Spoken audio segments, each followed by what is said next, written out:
The Giants and the Eagles. The Jints and the Eagles. Man, I tell you, living in a particular region, you tend to hear about a pair of teams or these certain team matchups, these divisional rivalries a lot. Living in the Northeast Corridor, you hear about the Eagles and the Giants a lot. A lot of buzz around Big Blue.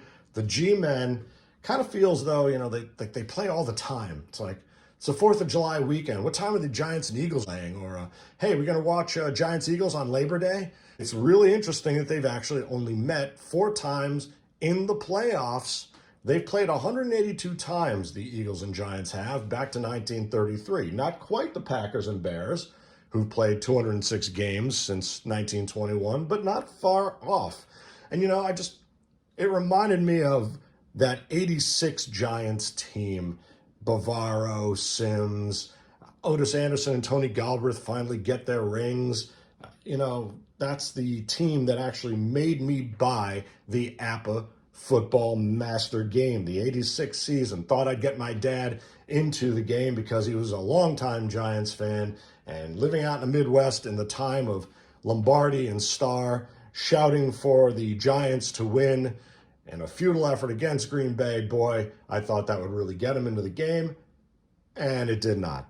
But I finally got into the Master Game, and it's this game right here, this original Master Game. All the big boards, beautiful, pristine field. I've never even used this one. Got my little note there. And I probably have some of the original brochures, maybe even one of the sample cards. Let's just see here.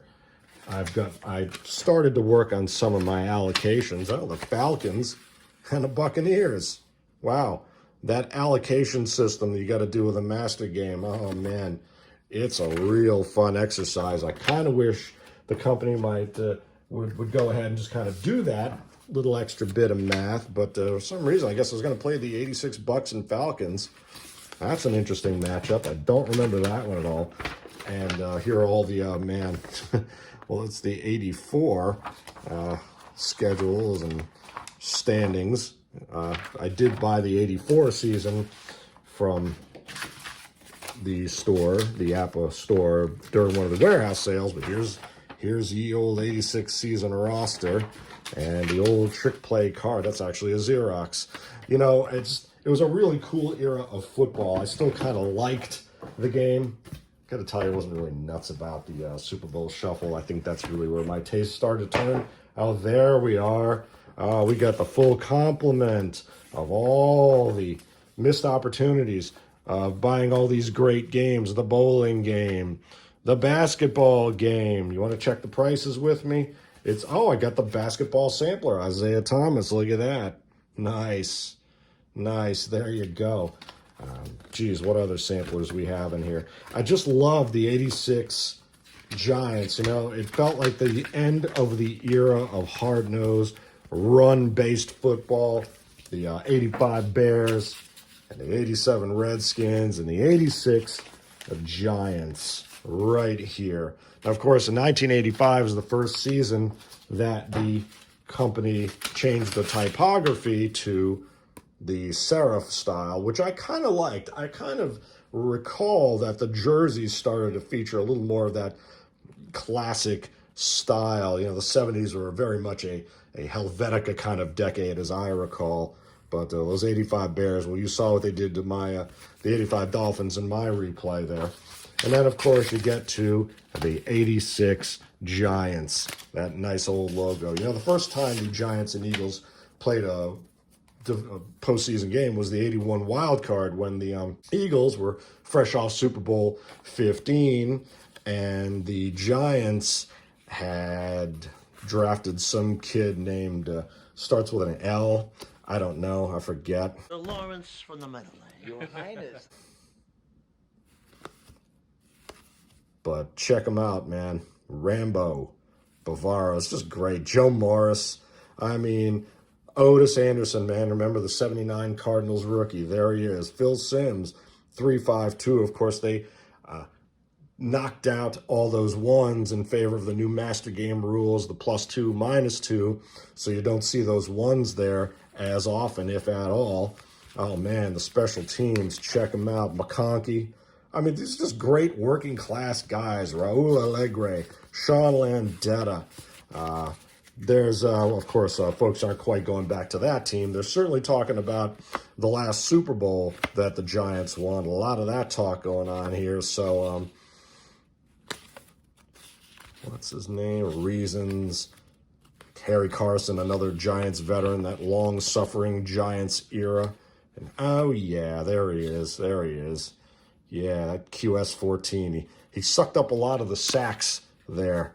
And then Toast Patterson and Perry Williams, Kenny Hill, Terry Kennard. Who else we got here? We should have a Galbraith card in here. I think we got the XFs. I'm sure we did. Jerome Salo. When you got a 4-pointer or a 3-4 on the bench, you know you got something going there. Roussan, Lee Roussan. Oh, man. Matt the Rat Howard. Love that. Pepper Johnson. He's on the bench. He's a 4-2, though. All right. Greg Lasker, Mark Collins, there's Tony Galbraith, yeah.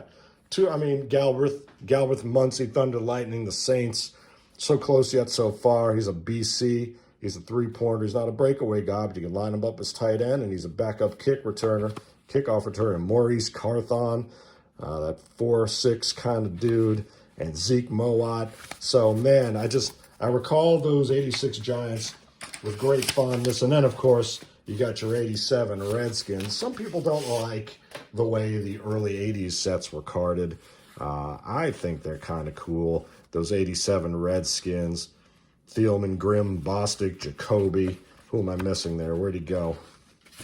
Is that Mark Main there? Where'd he... I must have him under here.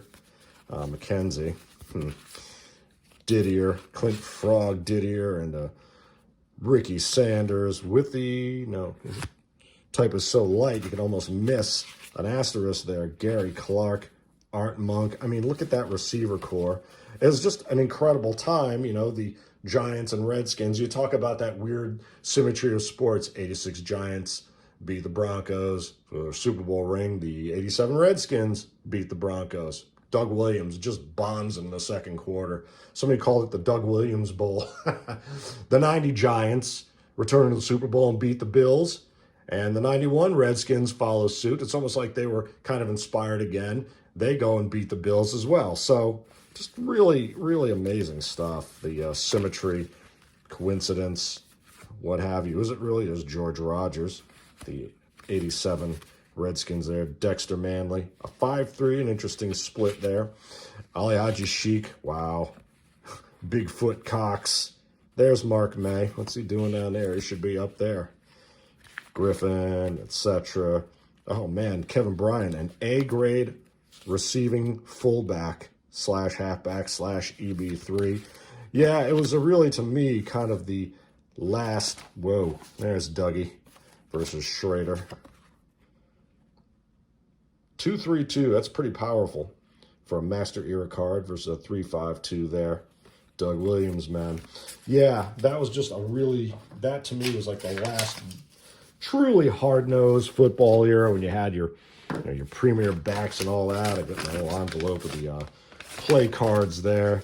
This is the 86. It's another 86 roster. And what else we got in here? Do you get any project?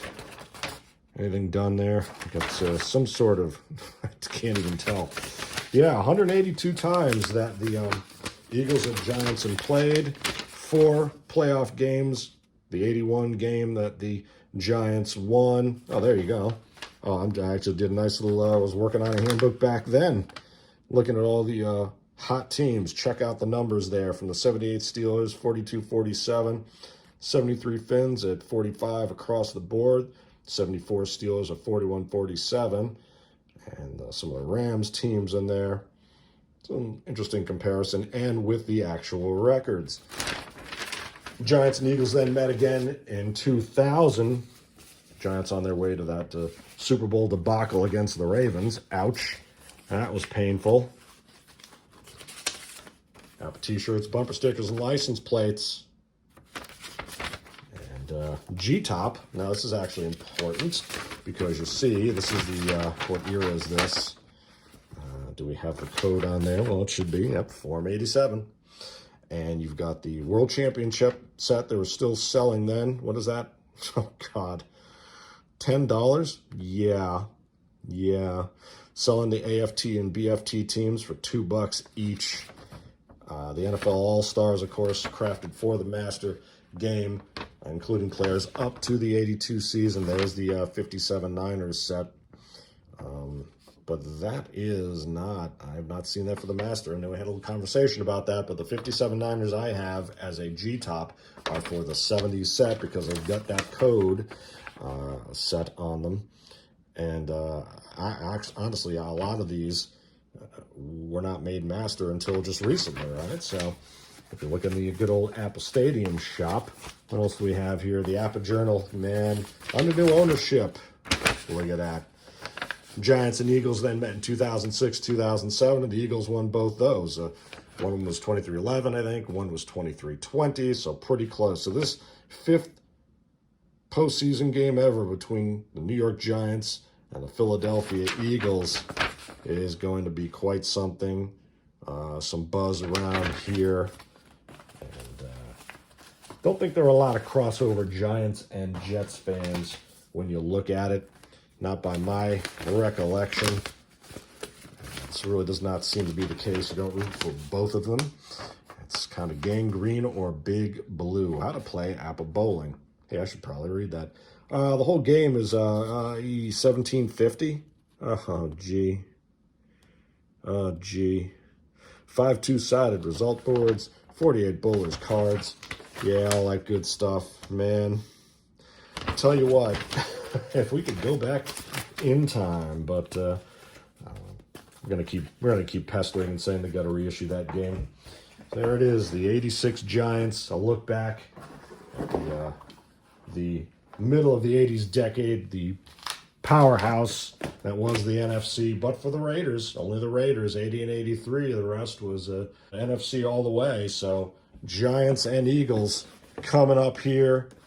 Who you got?